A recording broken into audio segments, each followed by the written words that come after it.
So ఈరోజు వచ్చేసి అయితే జున్ను అయితే ఎలా ప్రిపేర్ చేసేస్తామో చూసేద్దామా.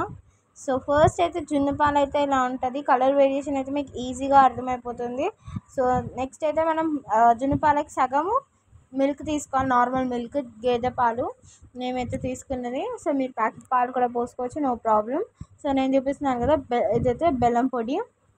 సో ఇదైతే ఈజీగా మెల్ట్ అయిపోతుంది, ఎక్కువ ప్రాసెస్ అయితే ఉండదు. బెల్లం అయితే తురుముకొని ఇవన్నీ చేసే బదులు డైరెక్ట్ ఇలా బెల్లం పొడి అయితే దొరుకుతుంది మీకు.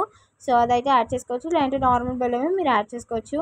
సో మీకు డీటెయిల్గా అయితే ఈ వ్లాగ్లో ఎక్స్ప్లెయిన్ చేస్తాను. షార్ట్లో అయితే ఇక చిన్నగా చూపిస్తాను, అన్ని క్లిప్స్ అయితే కవర్ చేయలేం కదా. సో మీకు డీటెయిల్ వీడియో కావాలంటే చూసుకోండి. సో కొన్ని మిరియాలు నేను చూపించినవి కొన్ని దంచుకొని పాలల్లో వేసుకుంటే ఫ్లేవర్ అనేది మరీ తీయగా రాకుండా బ్యాలెన్స్ అయిపోద్ది. సో అందుకు మిరియాలు అయితే యాడ్ చేయాలి. మిరియాలు అయితే దగ్గర రాకుండా కూడా పనిచేస్తాయి.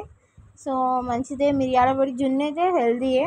సో మనం జాగ్రీ పౌడర్ వేసుకున్నాం కదా, సో దాన్ని ఇంప్యూరిటీస్ని సపరేట్ చేయడానికి మనమైతే మళ్ళీ వడగట్టేసుకోవాలి. దానికి ముందు ఇలా మంచిగా స్టిర్ చేసుకోవాలి. నెక్స్ట్ వడగొట్టేసిన తర్వాత మీకు చూపిస్తాను. చూస్తున్నారు కదా ఎలా ఉందో ఇంప్యూరిటీ, అవి ఉంటే మంచి రాదు జున్ను. సో అందుకని నేనైతే ఇంప్యూరిటీస్ సపరేట్ చేసుకున్నాను. నెక్స్ట్ మిరియాల పొడి అయితే నేనైతే యాడ్ చేసుకున్నాను. చూస్తున్నారు కదా, ఎక్కువనే వచ్చింది మిరియాల పొడి. సో అంతా యాడ్ చేసుకొని ఒకసారి అయితే మిక్స్ చేసుకోవాలి, అంటే మీద మీదనే ఉంటుంది, ఇంకా మొత్తం కలవదు.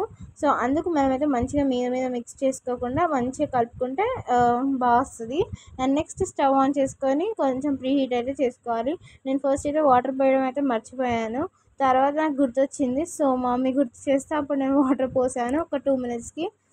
సో వాటర్ అయితే కొన్ని అలా పోసుకోవాలంతే. అండ్ నెక్స్ట్ ఇన్సర్ట్ చేసేయడమే మనం పెట్టుకున్న జున్ను. ఇప్పుడైతే ఒక 45 minutes అలా వదిలేస్తే జున్ను అయితే మనకు మంచిగా వస్తుంది.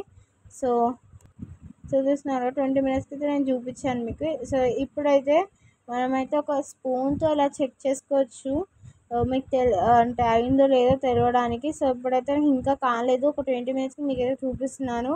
సో ఇంకా కాలేదు కాబట్టి కొద్దిసేపు ఉంచుకొని పెట్టేసేసుకున్నాను. ఫ్రిడ్జ్లో పెట్టుకుంటే ఇలా వచ్చింది. మరి నేను డీప్ ఫ్రిడ్జ్లో పెట్టాను, అందుకే ఇంత గట్టిగా ఉంది. మీరైతే నార్మల్ పెట్టుకోండి. సో అంతే అండి, జున్ను